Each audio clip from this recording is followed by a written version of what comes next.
तुम्हारे पास नेक्स्ट है regeneration in Brayton cycle. इसका न्यूमेरिकल कोई बुक में तो नहीं है, पर मैंने एक इंटरनेट से ढूंढा है, वो मैं आपको समझाने के लिए करा देता हूँ। सबसे पहले हम इसका लेआउट बना लेते हैं। लेआउट में हमारे पास क्या होता है, कंप्रेसर है। कंप्रेसर के बाद इसने कंबस्टन चैम्बर में जाना है, उससे पहले ये जाएगा हीट एक्सचेंजर में, जिससे ये हीट एक्सचेंज करेगा, एंड देन उसके बाद जाएगा कंबस्टन चैम्बर में, एंड देन उसके बाद ये जाएगा टरबाइन में, और टरबाइन का जो एग्ज़िट होगा वो इस कंबस्टन चैम्बर के अंदर से पास करेगा, एंड देन वो एग्जॉस्ट होगा।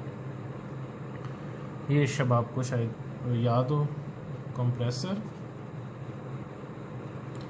हीट एक्सचेंजर, बेसिकली ये रीजनरेशन का प्रोसेस है। कंबस्टन चैम्बर, टरबाइन का एग्जॉस्ट जाता है हमारे पास उसी हीट एक्सचेंजर में, एंड देन वो क्या करता है, एग्जॉस्ट। और ये तो इनलेट था, तो इसको हम कह देते हैं 1 2 3 4 एंड 4 से 5 टरबाइन, एंड 5 से 6 हमारे पास हीट एक्सचेंजर। और ये हीट एक्सचेंजर बेसिकली क्या है, हमारे पास रीजनरेशन है। ये वही बेसिकली मकसद इसका यही था कि जो कंबस्टन चैम्बर के अंदर एयर जाएगी उसको क्या करेगा, प्री हीट कर देगा। प्री हीट ठीक है। तो अब हमारे पास जो न्यूमेरिकल है ये है एक्चुअल साइकिल, एक्चुअल रीजनरेशन, मतलब इसमें एफिशिएंसीज भी गिवन है। तो अब हम इसकी टीएस डायग्राम बना लेते हैं। टीएस डायग्राम में क्या होगा, 1 से 2 कंप्रेसर है, 2 से 3 हमारे पास क्या होगा, ये यहाँ तक मैंने आपको डायग्राम में समझाया। 2 से 3 रीजनरेशन, 3 से 4 टरबाइन, 4 से 5 ये combustion chamber, turbine, and then ये ऐसे, एंड देन मैं आपको समझा देता हूँ। 1 से 2 कंप्रेसर, 2 से 3 हीट एक्सचेंजर, 3 से 4 कंबस्टन चैम्बर, 4 से 5 टरबाइन, 5 से 6 वही हीट एक्सचेंजर, एंड देन 5 से 6 ये जो है ये तो एग्जिट हो जाता है। टीएस डायग्राम ठीक है। अब इस न्यूमेरिकल में हमें क्या दिया, पावर दी हुई है 800 किलोवाट जो है वो ये जनरेट करता है, और इसके बाद इसमें हमें दिया है कि जो इनटेक पे प्रेशर है ना P1 दिया है हमें 1.01 बार, एंड T1 दिया हुआ है 15 डिग्री सेंटीग्रेड। चलें कि डिफरेंट न्यूमेरिकल भी हो जाएगा ज़रा। प्रेशर रेशो RP दी हुई है हमें 6, एंड उसने कहा मैक्सिमम टेम्परेचर, हमारे पास मैक्सिमम टेम्परेचर वो साइकिल का जाता है 700 डिग्री सेंटीग्रेड। मैक्सिमम टेम्परेचर आपके सामने नज़र आ रहा है, ये मैक्सिमम जा रहा है क्योंकि ये इसके अराउंड हम यहाँ से देखेंगे मैक्सिमम टेम्परेचर ये है। अच्छा, उसने कहा रीजनरेटर की एफिशिएंसी हमारे पास, अब उसने एक्चुअल की बातें बताई हैं। रीजनरेशन की एफिशिएंसी 75% है, और उसने कहा कंप्रेसर की एंड टरबाइन की efficiency, compressor efficiency of compressor ऐसे लिखना चाहिए 80% है, एंड एफिशिएंसी ऑफ टरबाइन 85% है। अब उसने कहा आपने इसको सॉल्व करना है। अब अच्छा, आपने बात याद रखनी है, जितने भी हमने आइडियल वो हमने इससे पहले जो न्यूमेरिकल किया है आइडियल रीहीट वाला, वो एक्चुअल रीहीट भी हो सकता है, तो आपको ये सारी बातें फिर कंसिडर करनी पड़ती हैं। तो मैंने बताया एक्चुअल में आपने देखा सिर्फ एंड पे जाके एफिशिएंसीज पुट करते हैं एंड देन न्यूमेरिकल सॉल्व करते हैं। क्या इसको हम सॉल्व करते हैं।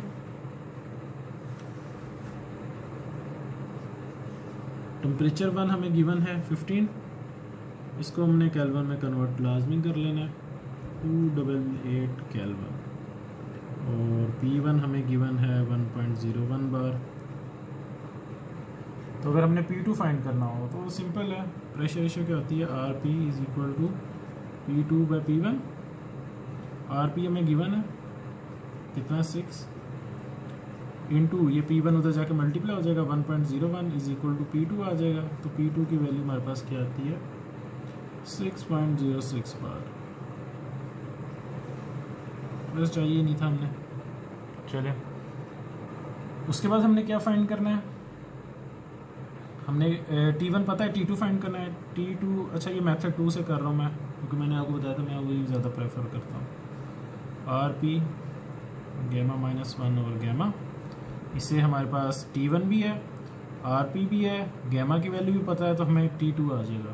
तो T2 यहाँ पे उसने निकाला 480 केल्विन। अच्छा ये तो हमारे पास आ गया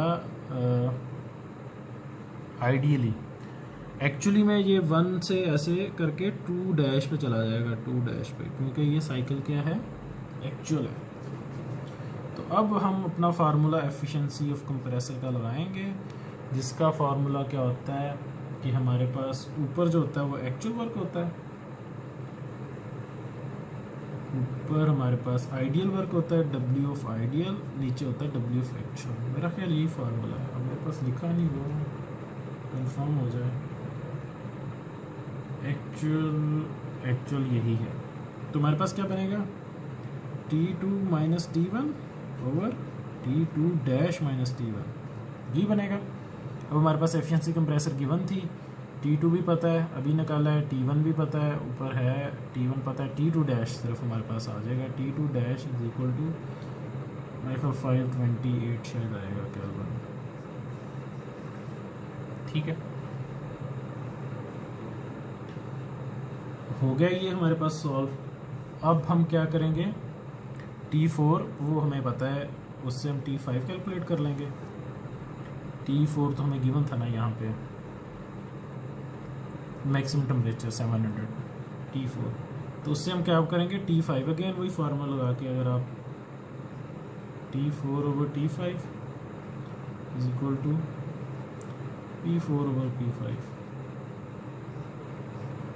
गैमा माइनस 1 ओवर गैमा, इसे आपने क्या कर लिया, T5 कैलकुलेट कर लिया। अब अगेन T5 एक्चुअल कैलकुलेट करना है, क्योंकि ये ऐसे करके चेंज हो जाएगा, यहाँ पे चला जाएगा T5 डैश। तो अगेन एफिशिएंसी ऑफ टर्बाइन ये ऑपोजिट होता है, W of A over W of S, T4 minus T5 dash over T4 minus T5।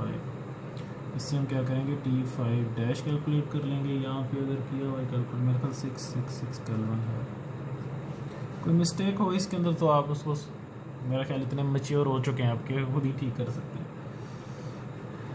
अब जो एक्चुअल में बात है, ये भी फाइंड हो गया हमारे पास टेम्परेचर। मैं टेम्परेचर की वैल्यू से कर रहा हूँ ना, H हम फाइंड नहीं कर रहे हैं। एक जो इंपॉर्टेंट चीज़ अब है कि हमने यहाँ पे T3 कैलकुलेट करना है, क्योंकि हमने Q इन जब कैलकुलेट करना है। अब हम देखें, अगर मैं चाहूँ W ऑफ कंप्रेसर फाइंड करना, कर सकता हूँ, CP T2 dash minus T1, ऐसी है। W ऑफ टर्बाइन फाइंड करना चाहता हूँ, W of turbine CP T4 minus T5 dash, दोनों वैल्यू होंगी। पर हमें एफिशिएंसी जब फाइंड करनी है उसमें एक चीज़ चाहिए Q इन, और Q इन इस केस में क्या है, T4 माइनस T3, यही है। तो अब हमारे पास T3 नहीं है, सिर्फ एक T3 रह गया फाइंड करने वाला।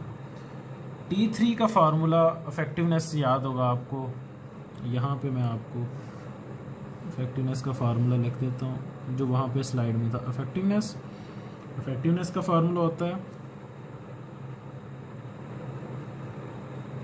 T3 माइनस T2, ये आपका हीट एक्सचेंजर है, इसमें T3 minus T2 divided by जो दूसरी वाली साइड है T5 माइनस T2, क्योंकि मिनिमम टेम्परेचर ये वाला हमारे पास, ये तो हमारे पास एग्जॉस्ट हो गया। और अगर आप गौर करेंगे तो ये 5, ये 6 पॉइंट और ये 2 पॉइंट, ये स्ट्रेट अगर लाइट लगाऊं तो ये एक ही टेम्परेचर के ऊपर आएंगे। ये क्यों एक ही के ऊपर आएंगे, अगेन हम चाहते हैं कि एक के ऊपर आए, कि जब मैक्सिमम हीट एक्सचेंज हो जाए तभी हम गैस को एग्जॉस्ट करवाएं। अगर हम पहले ही करवा देंगे, वो लाइक उसका टेम्परेचर ज़्यादा होगा और हम उसने पहले ही करवा दिया, तो फिर अगेन वो हमारे पास क्या है, एक इनएफिशिएंसी है, तो हमारा सिस्टम जो है वो इनएफिशिएंट रह जाएगा, फिर एफिशिएंसी मैक्सिमम नहीं आएगी, क्योंकि वो आपका फॉल्ट होगा। आपने सिस्टम ऐसा डिज़ाइन किया कि टेम्परेचर पूरा होने से पहले ही वो एग्जॉस्ट हो जाता है। तो ये इफेक्टिवनेस का फार्मूला है। इफेक्टिवनेस आपको गिवन थी, आपको याद होगा इफेक्टिवनेस हमें गिवन है I think 75%, yes effectiveness given है 75%। T3 में पता नहीं है, पर हमें T2 का भी आइडिया है, और T5 और T2, अब ये T2 डैश है और ये T5 डैश है और ये भी T2 डैश है, क्योंकि एक्चुअल साइकिल सॉल्व कर रहे हैं। तो इससे हम क्या करेंगे, T3 कैलकुलेट कर लेंगे। T3 कैलकुलेट हो गया तो वो यहाँ पे पुट हो जाएगा, एंड फिर हम efficiency, thermal efficiency W net over Q इन से फाइंड कर लेंगे। एक्चुअल चीज़ बस यही थी एक समझाने वाली, जो आपको मैंने बता दी है। इफेक्टिवनेस क्या है, ये हीट एक्सचेंजर है, यहाँ से जा रहा है 3 - 2 एंड देन दूसरी जो पाइप आ रही है वो है 5 - 2, और -2 मैंने आपको बताया कि 6 और 2 इक्वल ही होना है। आप यहाँ पे बेशक 6 लिख लें। इक्वल क्यों होना है, क्योंकि हम चाहते हैं कि मैक्सिमम हीट यहाँ से एक्सचेंज हो जाए, और जो यहाँ से स्टीम जा रही है उसका टेम्परेचर जितना यहाँ से इनलेट हो रहा है उतना हो जाए। ये हम चाहते हैं कि हमारा हीट एक्सचेंजर परफेक्टली वर्क करेगा। तो ये हमारे पास रीजनरेशन की एग्जांपल थी। ठीक है, आपको मेरा ख्याल ये भी समझ आ गई होगी। चलो ये भी टॉपिक अब हमारा ख़त्म हो